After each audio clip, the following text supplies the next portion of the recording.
நம்மளோட வீடியோ பார்த்துட்டு நிறைய பேர் டயட் பிளான் சொல்லுங்கன்னு சொல்லி கமெண்ட் பண்ணியிருந்தாங்க. நான் சுகருக்கு என்ன டயட் பிளான் பண்ணேங்கிறத வந்து நான் ஒரு மெடிடேஷனோட நான் சொல்லிடுறேங்க. ஸோ ஃபஸ்ட்டு சுகர் ஐடென்டிஃபை பண்ணதுக்கப்புறம் எனக்கு வந்து மைண்டு கொஞ்சம் கன்ஃபியூஸாக இருந்துச்சு. நிறைய பேர் நிறைய விதமாக சொன்னாங்க. அப்போ நான் வந்து ஃபஸ்ட்டு டயட் வந்து என்ன பிளான் பண்ணேன்னா, இந்த குழப்பத்துலேருந்து ஃபஸ்ட்டு வெளியே வரணும். குழப்பத்துலேருந்து வெளியே வந்தாலே பாதி நோயிலேருந்து வெளியே வந்துடலாங்கிறத நான் வந்து புரிய ஆரம்பிச்சு, ஃபஸ்ட்டு வந்து தனியாக ஒரு மாதம் 2 மாதம் இருக்கணும்னு பிளான் பண்ணுங்க. இது வந்து என்னோடய ஃபஸ்ட்டு டயட்டு. குழப்பத்திலேருந்து வெளியே வருது, ஓகேவா? ஸோ இப்போ குழப்பத்திலேருந்து வெளியே வர்றதுக்கான வழியை நான் கண்டுபிடிச்சிட்டேன். 2வது வந்து பார்த்திங்கன்னா, எனக்கு நல்ல சத்தான சாப்பாடு தேவை. அந்த சத்தான சாப்பாடு எனக்கு கிடைக்கும்போது டயபிட்டிஸ்லேருந்து ஈஸியாக வரலான்ட்டு நான் அதுக்கப்புறம் ஐடென்டிஃபை பண்ண ஆரம்பித்தேன்.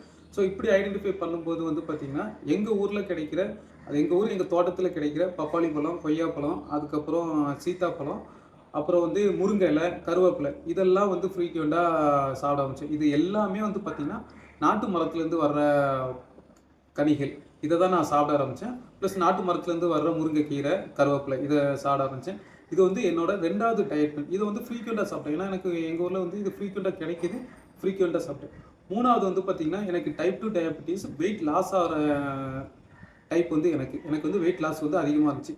அதனால் என்ன பண்ணேன்னா, எங்கள் ஊரில் வந்து நாட்டுக்கோழி முட்டை வந்து அதிகமாக கிடைக்கும். ப்ளஸ் வந்து பார்த்திங்கன்னா, கடற்கரை ஏரியாவும் எங்கள் ஊர் கடற்கரை ஏரியானா புன்னக்காயல், பழைய காயல், திருச்செந்தூர், அப்புறம் மணப்பாடு இந்த சைடில் இருக்கிறதுனால எனக்கு மீன் உணவு வந்து அதிகமாக கிடச்சிது. அப்போது எனக்கு வந்து வெயிட் லாஸ் ஆகிறத தடுக்கிறதுக்கு எனக்கு நாட்டுக்கோழி முட்டை, நாட்டுக்கோழி, அதுக்கப்புறம் மீன் வகைகள் வந்து அதிகமாக சாப்பிட ஆரம்பித்தேன்.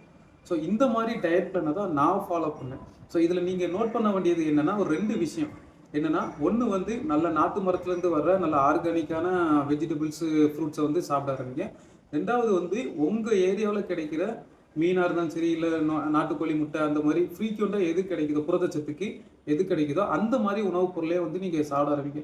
ஆனால் நீங்கள் வந்து சிட்டி சைடு அந்த சைடுங்கும் போது உணவு வந்து ஒரு அத்தியாவசியம் இல்லாமல் ஆடம்பரமாக இருக்கிறனால உங்களுக்கு வந்து இதை சாப்பிட்டா சரியாயிருமா, அதை சாப்பிட்டா சரியாயிருமா அப்படின்ட்டு உங்கள் மைண்டும் கொஞ்சம் கன்ஃபியூஸாக இருக்குங்க. ஸோ ஃபஸ்ட்டு நீங்கள் நோட் பண்ண வேண்டியது உங்கள் ஊரில் கிடைக்கிற நல்ல ஃபுட்டு, ப்ளஸ் வந்து வெயிட் லாஸ் ஆகிறவங்க புரதச்சத்து அதிகமாக எடுக்கணும். இந்த 2 விஷயத்தில் மட்டும் நம்ம வந்து கான்சென்ட்ரேட் பண்ணணும். இன்னொரு மிகப்பெரிய விஷயம் என்னன்னு பார்த்தீங்கன்னா, மன ரீதியாக நம்ம வந்து எந்த ஒரு கவலையும் இல்லாமல் நமக்கு பிடிச்ச வேலையை பிடிச்ச மாதிரி செஞ்சுட்டு சந்தோஷமாக இருக்கணும். ஸோ இந்த 3 சர்க்கிளை வந்து நீங்கள் ஃபாலோ பண்ணீங்க அப்படின்னா சுகர்லேருந்து நம்ம ஈஸியாக வெளியே வந்துடலாங்க. இதுதான் என்னோட டயட் பிளானுக்கான சீக்ரெட்டு.